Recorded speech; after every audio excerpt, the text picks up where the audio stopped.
Since the dawn of civilization, the forces of nature and the whims of gods held sway over humanity. But 2,500 years ago, humankind experienced a profound transformation. Suddenly, there were new possibilities. This is a time when rationality overrode superstition and belief. This is an ethic which does not rely on the gods. The world is now explained in terms of natural forces. We're now responsible for our own destiny. Upheavals across the globe sparked an ambitious vision of what humans could achieve, spearheaded by three trailblazers. Socrates, Confucius and the Buddha, great thinkers from the ancient world whose ideas still shape our own lives. Is wealth a good thing? How do you create a just society? How do I live a good life? By daring to think the unthinkable, they laid the foundations of our modern world. I've always been intrigued by the fact that these men, who lived many thousands of miles apart, seemed almost spontaneously, within 100 years of one another, to come up with such radical ways of thinking. So what was going on? I want to investigate their revolutionary ideas, to understand what set them in motion. In this episode, I'm on the trail of that most enigmatic of philosophers, the Buddha. The wandering seeker of truth who challenged religious orthodoxy. Caste was not a barrier. Priests were not required. Analysing his thoughts and desires sparked game-changing insights. This is the teaching of Buddha. Everything is subject to change. Setting the Buddha on his path to enlightenment, a whole new way of being, and an escape from the suffering of life.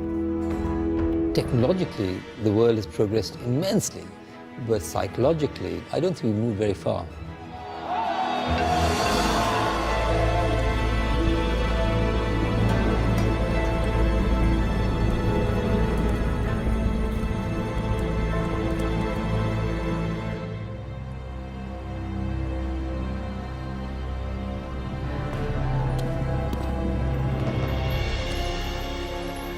Around 2,500 years ago, a young man made a life-changing decision. We're told that in the dead of night, he left home, pausing just once to take a last look at his wife and newborn son. He then slipped out silently into the darkness. It was the start of a journey that would take him from the foothills of the Himalayas and end here on the plains of northern India. His mission was to make sense of human life. For me, it's genuinely exciting that what the Buddha discovered 25 centuries ago continues to inspire hundreds of millions of people across the globe. As a religion or belief system, Buddhism has evolved, taking diverse forms within different cultures. And as a philosophy, its relevance is undiminished by time. The fact it's still on the rise shows it's a potent way to navigate our modern times, passed down from the ancient world that the Buddha inhabited.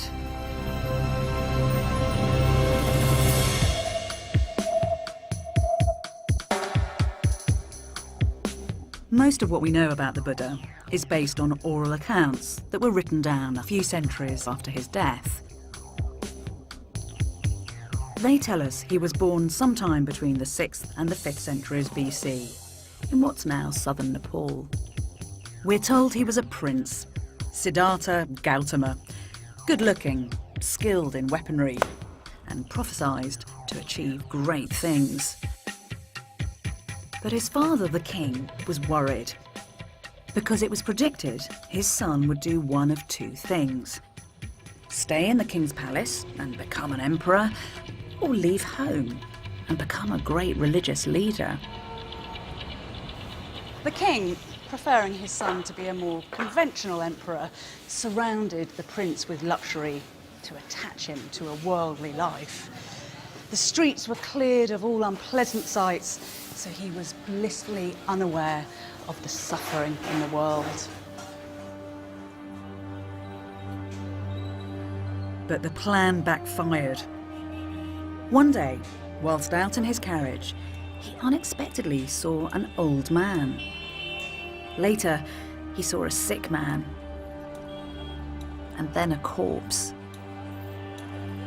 Witnessing the pain and frailty of human existence shook him to the core. When the prince saw a holy man, he was inspired, and his destiny was sealed. I have to say, this colourful account of the Buddha's early palace life does have more than a ring of fable to it. It feels like a kind of textbook, heroic story. But it does also seem to reflect a real existential crisis. The Buddha observed that our lives were permeated by suffering. His quest was to find out if there is a way to overcome it.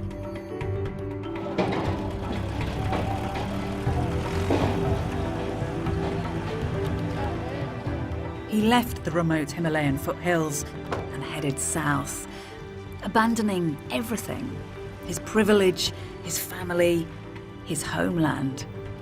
A small tribal state, it was run by a council of prominent men from one clan called the Sakyas. Now, it looks as though his father was probably a clan leader from a prosperous family, not the great king that we always hear about. As the Buddha headed south, he experienced the cultures of neighbouring states for the first time.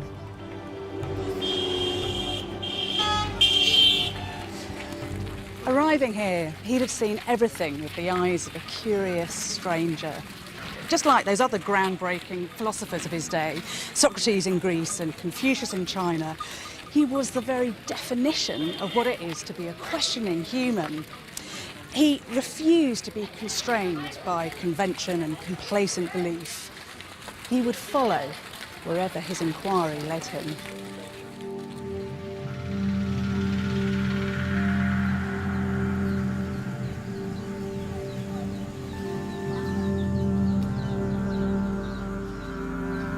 One of the first things the Buddha would have encountered was the religion of the Brahmins, a priestly caste who dominated the cultural landscape of the Indian world.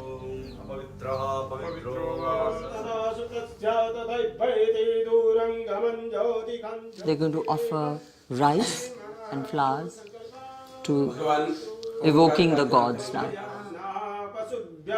Brahmins were responsible for reciting the Vedas, an ancient body of divine teachings and hymns in sacred spaces and in people's homes, just as they do today.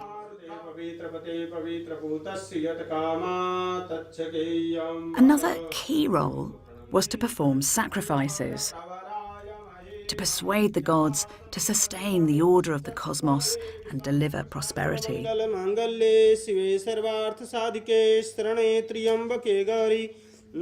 They memorized all the old scriptures. You've seen how the Brahmins here have been just chanting one after the other. They can go on like for 3-4 hours. They memorized all the rituals. They knew what vibrations, what food, how the water should be, how the earth should be, what space is required. They had all the understanding of how to communicate with the gods. What kind of ritual were they in charge of? If somebody had died and you need to do the last rites, it was the Brahman who would come to do it. If there was a drought, you'd get the Brahman to evoke the rain god. The whole life depended then on the priest, the Brahman, who had the knowledge. That must have given them real power. They've always dominated the rest, whether you call it the caste system or the different levels. So they had the highest top position, and then came the warrior community, the Rajputs, the fighters, the rulers. Then came the business community, which is the Vaishnavas. And then came the community that did the service, the cobblers, the blacksmith, and that was the Brahmanic society.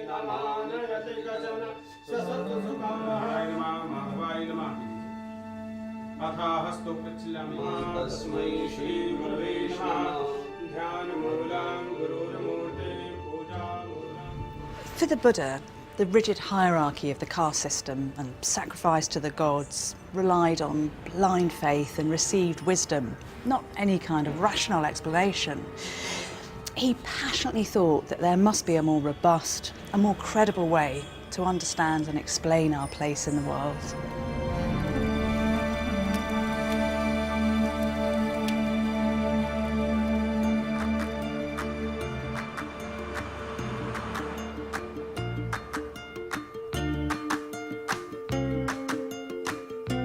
The Buddha's journey continued on, down to the Ganges plain. It was a world in the midst of rapid transformation. New cities and prosperous centralised kingdoms had emerged. The Buddha is said to have entered one, the kingdom of Magadha, and spent time here in the royal capital, Rajagriha. Along these rampart walls, you can still experience the ancient city as the Buddha would have known it.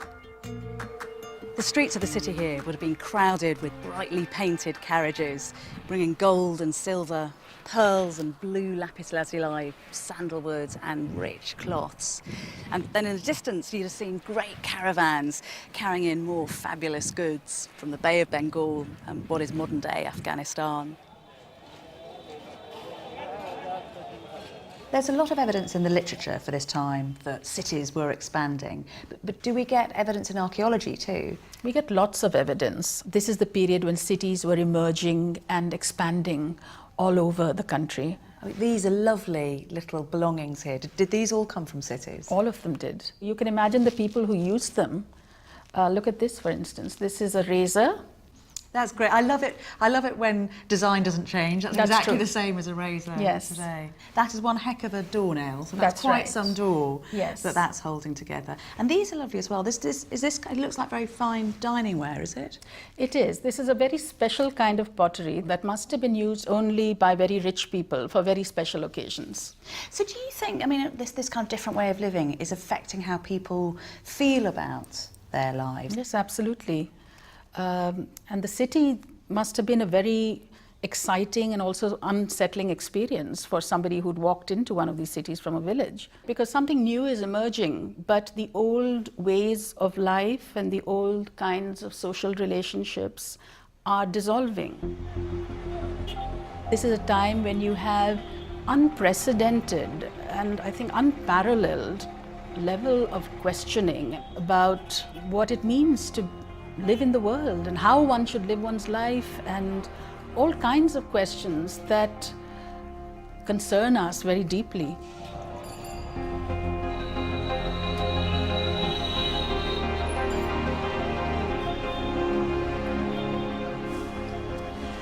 Cities were a real paradox. They did offer dazzling new opportunities, but they also cut people loose from everything that they knew, from their tribe, from their land, from ways of being that hadn't really changed much for millennia. So they were wonderful, but they were also actually quite threatening. People must have wondered what life was all about and how they should now best live together. It was a time of intense questioning. Can we control our desires? And the Buddha would play a vital role in that debate. What is justice? By now deep into his own personal quest, he engaged with the most intractable question of all. What happens to us when we die?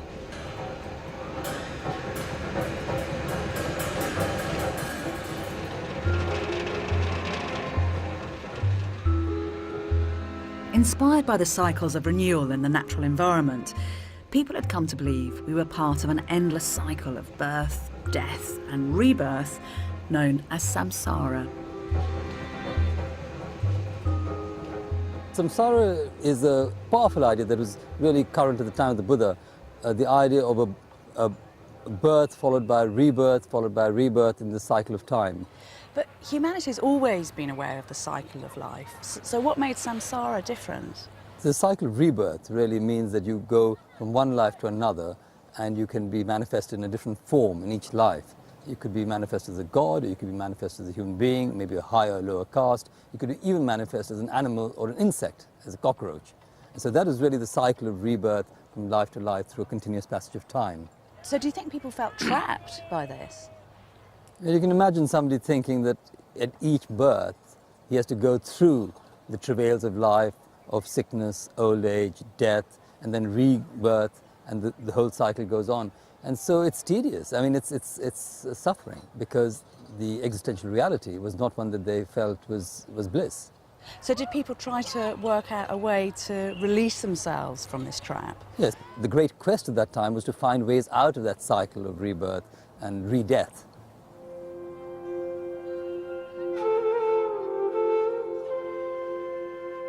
For the Buddha, the rituals of the Brahmins weren't the answer to the perennial suffering of life. They didn't seem to offer a permanent solution to samsara. But he was convinced that a mechanism to completely break free from the cycle altogether could be found. And he wasn't alone. A wave of truth seekers had left their families and homes to wander the earth in search of the solution. Renouncing everything, some chose to live in forests, which is where, we're told, the Buddha went looking for them. For the Buddha, self-discovery came from examining your own individual experiences and then drawing logical conclusions from them. So, in order to try to evaluate the ideas of these new thinkers, he decided to try out their methods firsthand.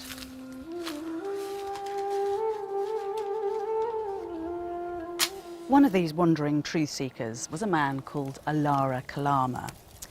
Now, the solution to the problem of samsara, as he saw it, lay in directly experiencing the permanent, the eternal part of ourselves, the part that survived every rebirth.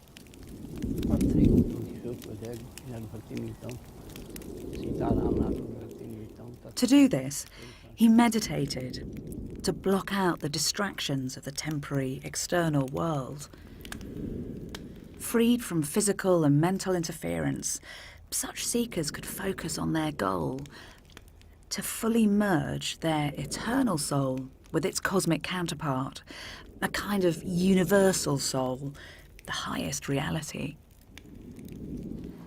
The idea seems to have been that by creating union between the microcosm, the individual self, and the macrocosm, this world soul, they would achieve liberation.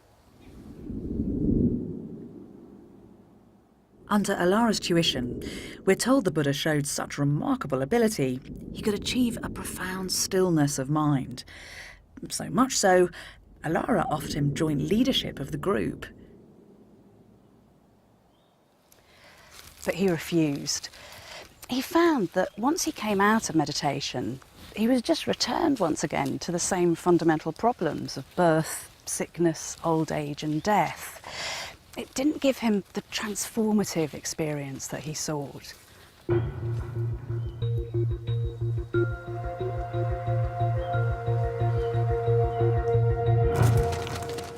But the Buddha didn't give up.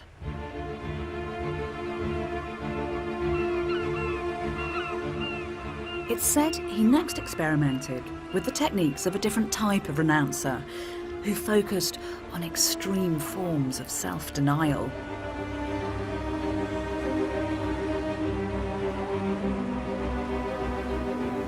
These type of renouncers also believed that the material part of our being is an obstacle to liberation. Theirs was a much more drastic solution. Instead of focusing on the mind, they put all their efforts into subduing their bodies.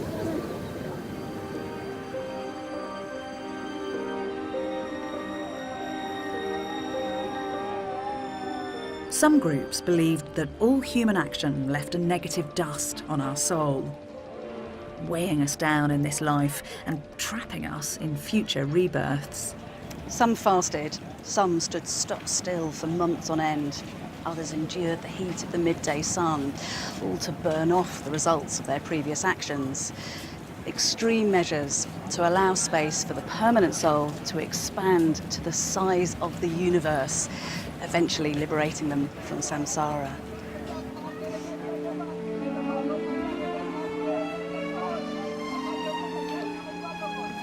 It seems the Buddha spent 6 years experimenting with all kinds of self-denying extreme penances. He tried a technique of holding his breath for longer and longer periods. He walked around naked. He ate tiny amounts of food, just 1 grain of rice a day. We're told that he almost died. His bones were like the rafters of a derelict house, and he could actually feel his backbone through his stomach. But despite all this, he wasn't making any progress. The pain was clouding his mind. The austerities weren't providing a solution to suffering. They were just making him suffer even more.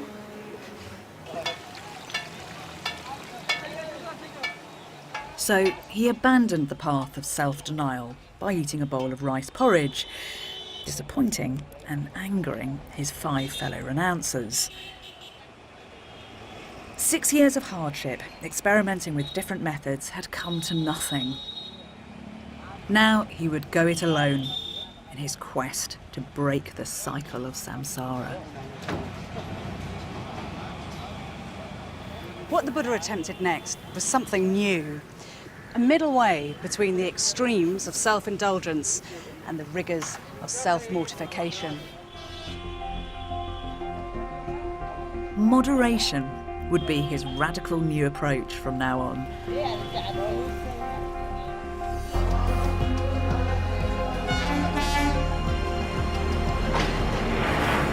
The Buddha's change of tack would bring greater clarity to his examination of the human condition.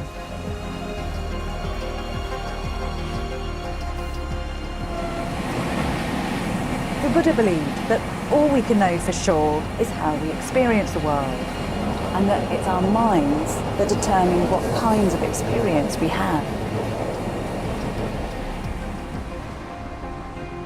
Using his meditation skills, he interrogated the internal workings of his own mind, and what the Buddha discovered contradicted the assumptions people held about the permanence of the soul.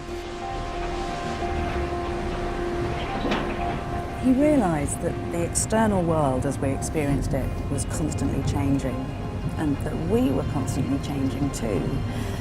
Our material form, our sensations, our mind, our consciousness, our character, all in perpetual flux. This realisation exposed a fundamental flaw in the Buddha's thinking. All efforts to identify a permanent self were futile, because a permanent or independent self did not exist. When the Buddha is looking at how the process of his suffering was developing, he started looking at it very much like a doctor. And he started looking at a cause, and he starts realizing that everything is fleeting, is changing. There's nothing that he can put his finger on as a cause, and starts realizing that actually the cause is the identification with an I. There's no such thing which you can just pinpoint at a certain point in time and say, okay, this is it. But it changes in the next moment. So I think that realization that everything is impermanent leads to the idea that the permanently existing entity of a soul is a concept. Just explain to me, because I can't quite get my head around this. What does it mean to have no self? What did he mean by that? I'll give you an example. For example, I say, okay, Bethany, when were you born? And you say, I was born on so-and-so date and so-and-so year. And I'd say, really? Weren't you born 9 months before that?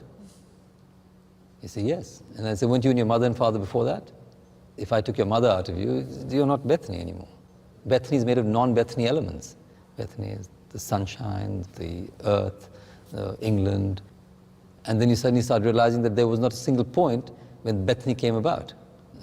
So in Buddhism, we don't talk about creation, we talk about manifestation.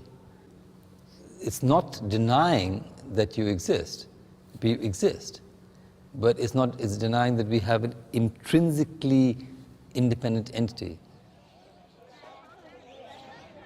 The Buddha believed the idea of a permanent self wasn't part of the solution. It was actually at the root of the problem, because it made us selfish, self-absorbed. It created insatiable craving that enslaved us to transient earthly concerns and kept us trapped in samsara. To rid oneself of this deep-seated delusion of self was the way to liberation. That realization allows you the freedom not to get caught in the I, me, mine, which is really the fundamental cause of suffering. And then he says, oh, then there is a way to overcome suffering. That's a sort of aha, wow. So his teaching was based around rediscovering your nature, which is non-self nature. The Buddha's self-analysis revealed the answer. If we could extinguish the delusion of self, we would see things as they truly are, and our suffering would end. We had the capacity to take control of our lives. The Buddha seems to have recognised that there's a plasticity to our minds and characters. Living in the world with the right attitude is fundamentally empowering. Basically, know yourself and the world is yours. It's cognitive psychology, 25 centuries before the phrase is invented.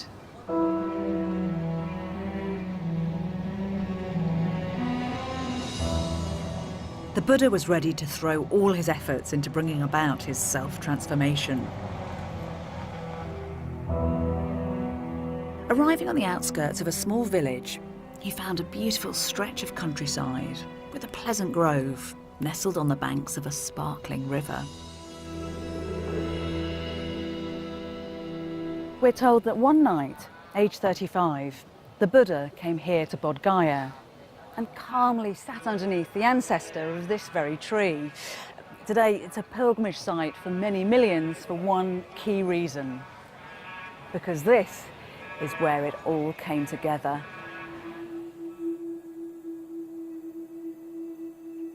The Buddha entered a deep meditative state in which he experienced a vast number of his previous lives.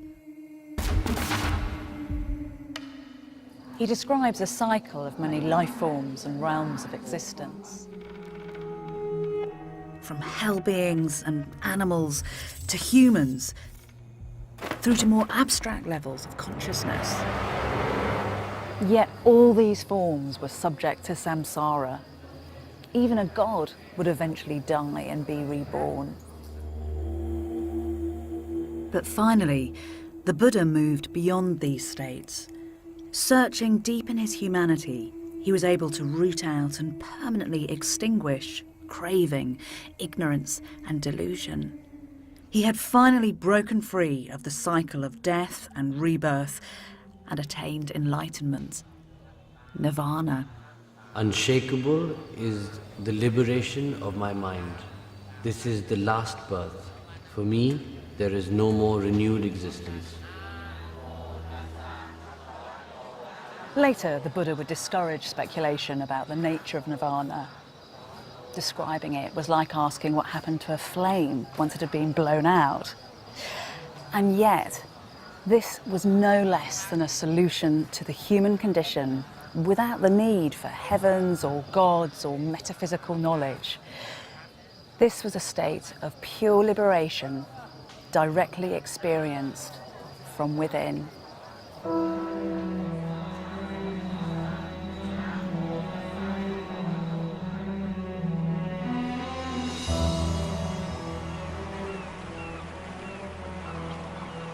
The Buddha had harnessed the capabilities of the mind to identify what he believed it fundamentally was to be human. Extinguishing desire and hatred and delusion had allowed him to fulfill his full potential. Now he can live with absolute wisdom and compassion. The Buddha found he had a new mission: to share what he'd experienced. He wasn't sure if he could ever communicate it, but his profound empathy for others drove him on. His starting point was the 5 former renouncer friends he'd left for his middle way. The sources tell us he found them where I'm heading next, the outskirts of modern-day Varanasi, the site of an ancient deer park. At first, his former companions were reluctant to welcome him. And then, we're told, they realised that a great transformation had taken place. They greeted him with respect and washed his feet. And it's now that we get a sense of the compelling charisma of the man. Because what the Buddha had to tell them was mind-blowing in its insight and clarity. The Buddha shared his discoveries, known as the 4 Noble Truths. The first truth was the inevitability that all life is suffering. But by suffering, the Buddha didn't just mean illness and old age, but the persistent disappointments and insecurities of life. The second truth was that suffering is caused by craving. The third was that since suffering has an identifiable cause, it could have an end. But it was the fourth truth that offered the critical, practical answer. This truth was a path, what he called the Eightfold Path, and it offered up an end to all suffering.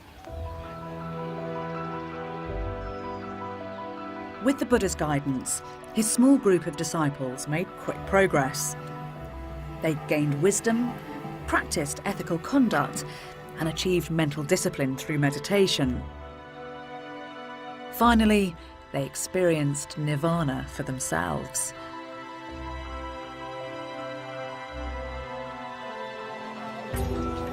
But whilst liberation was in theory open to everyone, in practice, many couldn't afford the time and the effort. The Buddha, however, had a message of hope for those who remained trapped in the cycle of death and rebirth. By completely reformulating the long-established concept of karma. Traditionally, karma referred to significant action, which it was believed could improve the quality of our rebirth in the next life. In the early days of Brahmanism, karma was synonymous with ritual action performed by priests on behalf of the higher castes. The lowest castes had little prospect of improving their lot through this ritual form of karma. Buddha changed karma from ritual action to the thought of that action. So the intent of that action was more important than the action itself. If you thought well, or if you had good intentions, then you could change your destiny, not necessarily in this life, but in future lives as well, That's a key shift, isn't it? That is a very major shift in the understanding of the notion of karma, From ritual action to an individual's choice of doing good. They have to be good human beings, and that's the fundamental thing about Buddhism. So that's not just a kind of philosophical shift, that's a change in society. Absolutely. He took it out of the hands of the priests who were empowered to change the destiny of men and gave it in the hands of people who were practicing Buddhism. So it doesn't matter what class you're from, actually, No. or what gender? You could be anyone, you could belong to any caste. It didn't really matter. Everybody had the choice and the freedom to improve, to become a good person.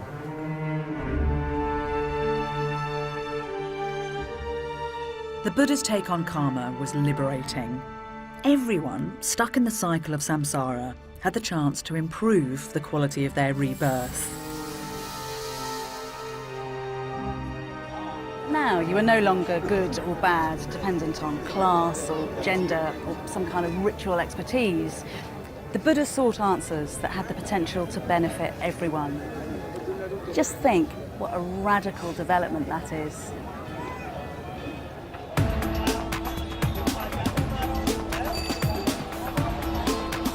The Buddha's democratization of karma attracted the attention and support of one class in particular: the merchants and traders who'd fueled the rise of Indian cities. According to the conventions of Brahmanism, contact with anyone outside your caste resulted in contamination. But of course, by definition, merchants were interacting with different people and different cultures the whole time. Now, Buddhism didn't have any kind of a problem with that. Some merchants felt disadvantaged by the caste system. The Buddha's inclusive message gave them a greater sense of place in society and channeled their aspirational instincts. The wealth of merchants, like good karma, was by its very nature meritocratic. It wasn't in some way preordained, it was won and accumulated through your own efforts. The Buddha's take on the ancient ideas of karma offered ordinary people a way to a better moral life. He helped to create the belief that action and intention in our everyday lives had real consequences. Coins like these were a brand new common denominator, just as karma was now a kind of moral currency for Buddhism. It's easy to imagine how with things like these in your pocket, you could understand how you could secure future benefit by building up merits. The Buddha had revolutionised ethics. We could no longer blame any external force, like a god, for our decisions. We were entirely responsible for our own moral condition. The buck stopped with us. In essence, this is the same rallying cry that we hear from those other great philosophers of the age, Socrates and Confucius. To find answers to the universe, first look within. Be your own lamp, said the Buddha. Seek no other refuge. These are exciting thoughts. The idea that you don't just have to be a victim, but a master of your own fate.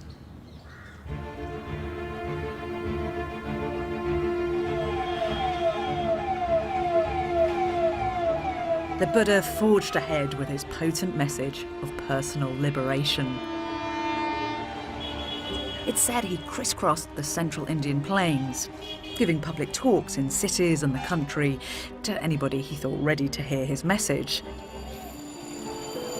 And the community of disciples who shared his mission and wandering lifestyle acquired a name, the Sangha.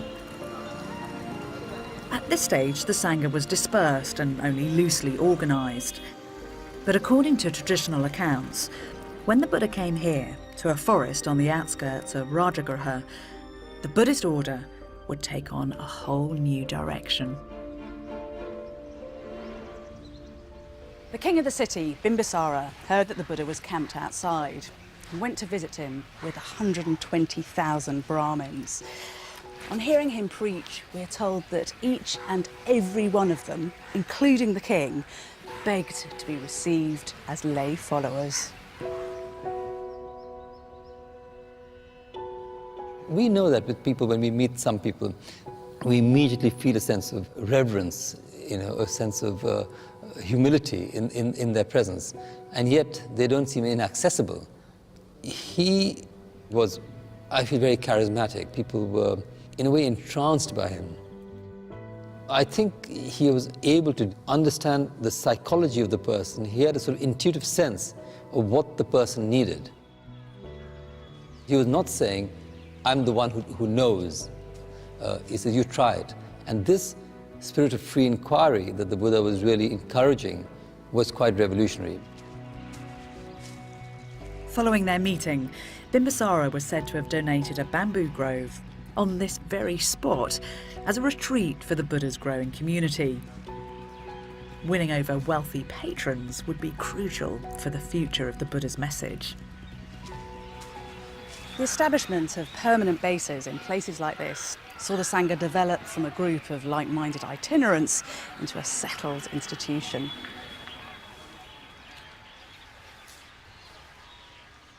The Sangha at Rajagriha became the model for something entirely new.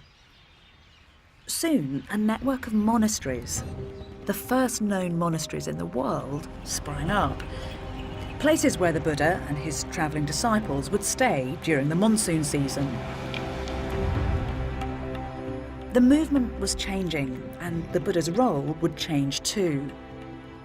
He taught that each monk was an island and responsible for themselves, but now he's believed to have created a comprehensive set of guidelines. In early Buddhism, there was only few monks, so there was no need of rules because those who become monks were very highly intelligent and highly spiritual.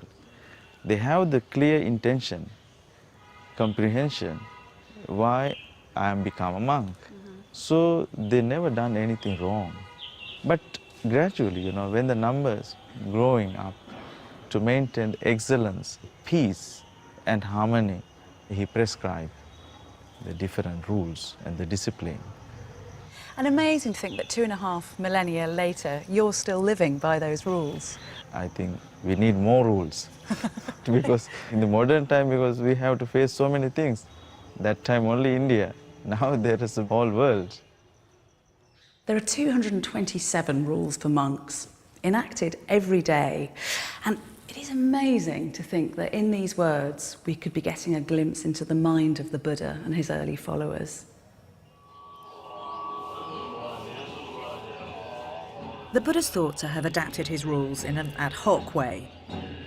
He was a pragmatist, not above changing his mind and listening to reason, even when it came to the thorny issue of including women. At the very beginning, they were regarded as a bit of a burden because they needed protecting. But the logic that liberation should be available to all meant that really they had to be included. And we're told that the Buddha himself eventually declared that nuns should be part of the Sangha.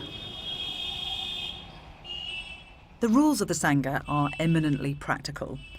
Self-discipline and resourcefulness are enshrined into daily life. They dictate what you can own and what you must give up. Monks are allowed to have 8 possessions. There are 3 robes basically. It is to look ugly, not too beautiful. We have to have a small needle and the threads. But nowadays we don't stitch because we have ready-made robes. This is the razor. It is very troublesome to keep hair. Yes. So we leave it, everything. This is the ball. Begging bowl. Of monks. So this, you collect food and drinks, alms from other people. And why do you get your food from outside? Why don't you produce it yourself? Because monk has to depend on the people, the society. So we have gratefulness and gratitude. So what we return to them, our compassion and wisdom. Monks can be a guide to the people, to the society, to show the path to wisdom, to show the path to peace, and to show the path to happiness. Apart from that, monks has no other connection, relations to the lay people whatsoever. But you've had to leave your family in order to become a monk. Yes. In fact, family life is always full of that kind of miseries, that kind of obstacles and troubles, so many. So living in a family life, one cannot practice a simple, holy life in order to achieve the spiritual heights.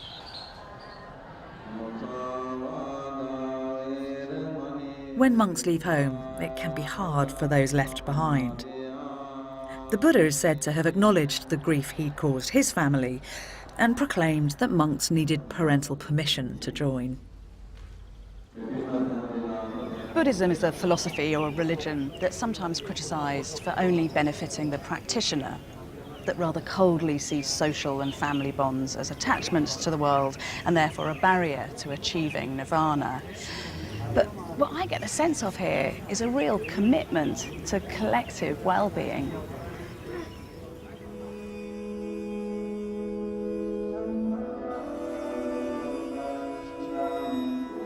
The Buddha hadn't shut himself away after his enlightenment.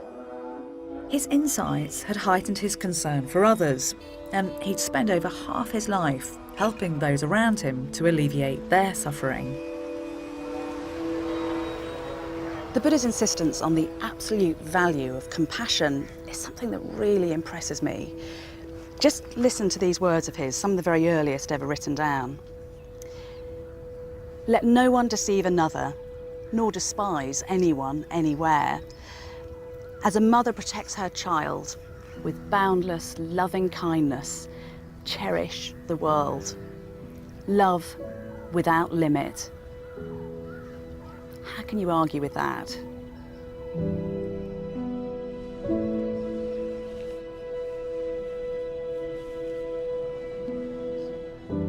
By tirelessly expressing and explaining his ideas, the Buddha had nurtured a committed following, dedicated to his principles of intellectual rigour and deep humanity.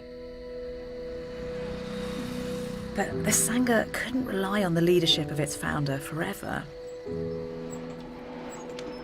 We're told that when the Buddha reached his 80s, thoughts turned to the continuation of his message. His faithful attendant, Ananda, asked what would happen to the Sangha after he died. He said, the Sangha doesn't need a leader. It just needs my Dharma, my teaching.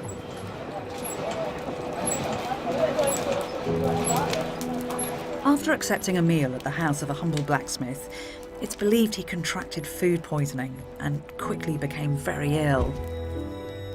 Yet, having achieved nirvana, the Buddha had no fear of death. His suffering had ended with the moment of his enlightenment. He would not be reborn. And what followed death was, like nirvana, beyond comprehension.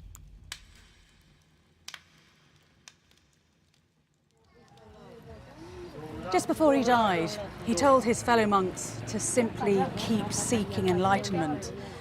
It is the nature of things to decay. Be attentive, and you will succeed.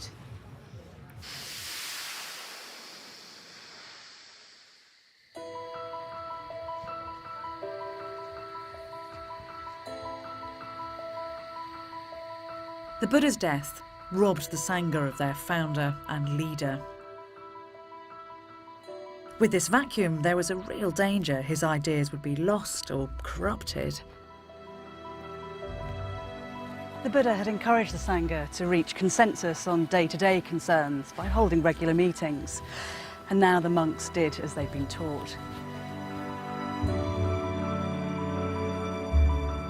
They're said to have convened a council of 500 prominent monks here to this cave to determine the content of Buddhist doctrine.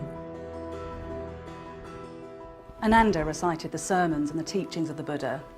Another monk, Upali, recited the monastic rules. They now had a definitive account of the Buddha's ideas.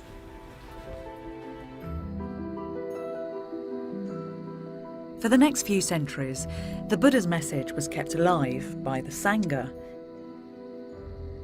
But ironically, Buddhism's expansion to the wider world would come courtesy of a despot.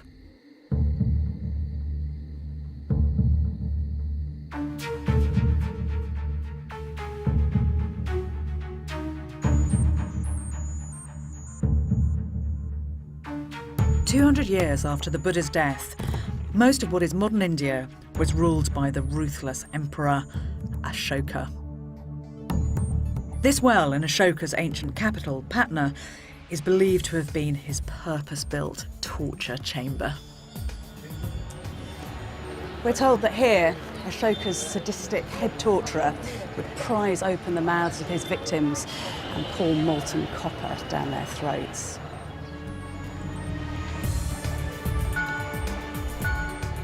But then, around 262 BC, following a particularly pitiless and bloody victory, Ashoka suddenly had a sickening realisation of all the suffering that he'd caused, and his change of heart could not have been more dramatic. Invoking the non-violent teachings of the Buddha and declaring his heartfelt remorse for all his murderous actions, he vowed that from here on in, he would govern righteously. The reformed emperor set his new beliefs in stone. He sought out sites associated with the Buddha's life and erected pillars up to 15 metres high. In doing so, he marked them out for the benefit of future pilgrims. He had inscriptions like this, carved into stone, right across his empire. But these edicts didn't lionise his victories in battle.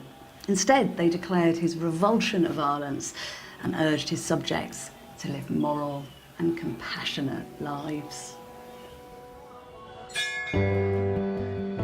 Ashoka gave up conquest and abolished the death penalty. He liberated slaves, set up free hospitals. Animal sacrifice was banned in the capital, and a wide range of animals, including parrots, tortoises, porcupines, became protected species. He sent missions out of India, taking Buddhist principles to Sri Lanka, the Middle East, and across Asia. Buddhism would continue to dominate the Indian subcontinent for the next 1.5 millennia. Wealthy patrons donated generously. Stupas containing what were said to be relics of the Buddha and sculptures depicting his life emerged across the landscape.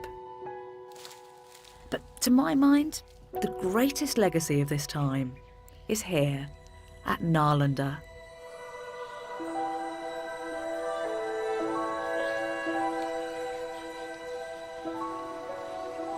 It is just such a treat to be here because this place has a claim to be the oldest university in the world. We know there was a serious educational establishment here from at least the 5th century AD, and you have to try to imagine it in its heyday. It would have been buzzing with international scholars who came from as far afield as Indonesia, Tibet, China, Turkey, and Japan. It had a huge campus with thousands of students. 200 villages supplied the students' practical needs. Maths, politics, literature were all studied here, but there was particular emphasis on Buddhism. Thousands of Buddhist manuscripts were housed in a 9-storied building. It was the envy of the medieval world. One Chinese scholar clearly adored it here. There are richly adorned towers and fairy tale turrets, roofs covered with tiles that reflect the light in 1,000 shades. There are observatories and the upper rooms tower above the clouds. These things add to the beauty of the scene. Renewed interest in Nalanda's legacy of inquiry has been led by Nobel Prize-winning economist Amartya Sen. Do you think that the Buddha would have approved of what went on at Nalanda? I should think that he very much would have approved. It was inspired by his ideas. It's inspired by the idea that we have to solve problems by reflection, by knowledge, by critical examination. You know, he tried fasting and it didn't do anything for him. And he decided that by torturing the body, you don't improve your mind. You improve the mind by cultivating the mind. Some people might think it's counterintuitive that Buddhism is being taught at Nalanda alongside maths and science and grammar, but it's part of that kind of practical understanding of the world, isn't it? Well, it's part of a Buddhist understanding of the world too, namely that you have to be concerned with those issues that move people, which include mortality, disability, morbidity. It wouldn't be seen in any kind of conflict with Buddhist studies, because Buddhism is also about human life. What would you say the Buddha has to offer the world today? One of the things that Buddha identifies is that it's possible for you to agree on good action without necessarily agreeing on a bigger metaphysical view of the universe. When I was fortunate to get the Nobel, I gave the bulk of that money to have elementary education, elementary healthcare, and gender equity. At the same time, I don't have any great belief in the religion and God. But it was the Buddha who changed the question from, is there God, to questions like how to behave no matter whether there is God or not. And I think that's a game changer.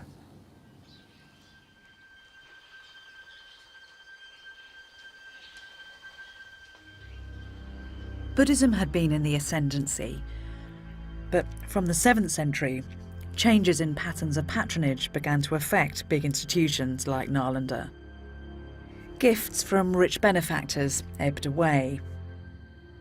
Brahmanism had always remained a strong presence, and people drifted back in greater numbers. It began to dominate state governance, at Buddhism's expense. Muslim conquerors in the 12th and 13th centuries sacked monasteries and temples. Nalanda is said to have been put to the torch and to have burnt for 3 days. The Buddhist way of life all but disappeared in the land of its birth.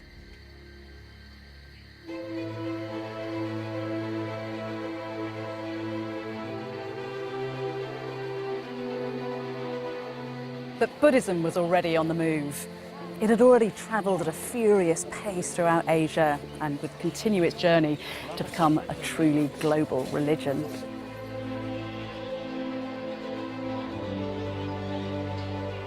With no single sacred language, no inflexible dogma, Buddhism was ripe for export. It's an adaptable philosophy that's become a diverse belief system.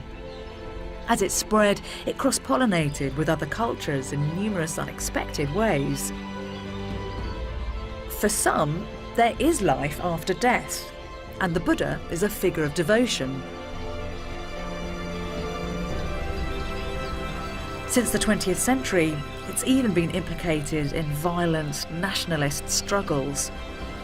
But at its heart, the Buddha's message remains the same. That whilst change is inevitable, we all have the power to direct that change.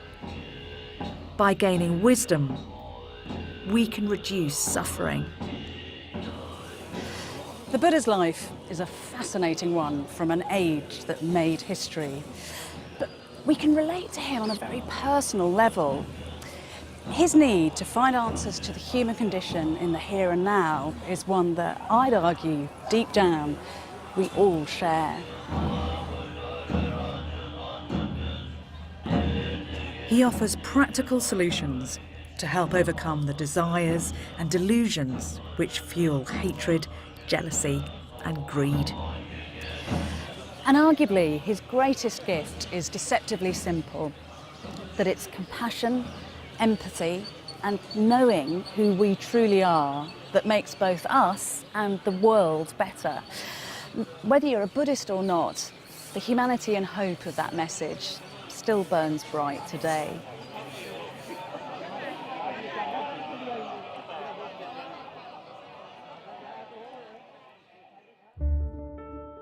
If the mind of the Buddha has made you think, explore further with the Open University to find out how great minds have influenced our world. Go to the address on the bottom of the screen and follow the links to the Open University. Next time, I investigate a philosopher who influenced the whole of Western thought, Socrates. His rigorous methods and uncompromising questioning made him the moral conscience of the city he loved, Athens.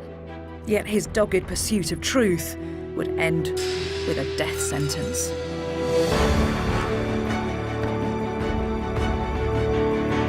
Coming up next this evening here on BBC 4, we're on the trail of the secretive sloth bear with David Attenborough and Natural World. Stay with us.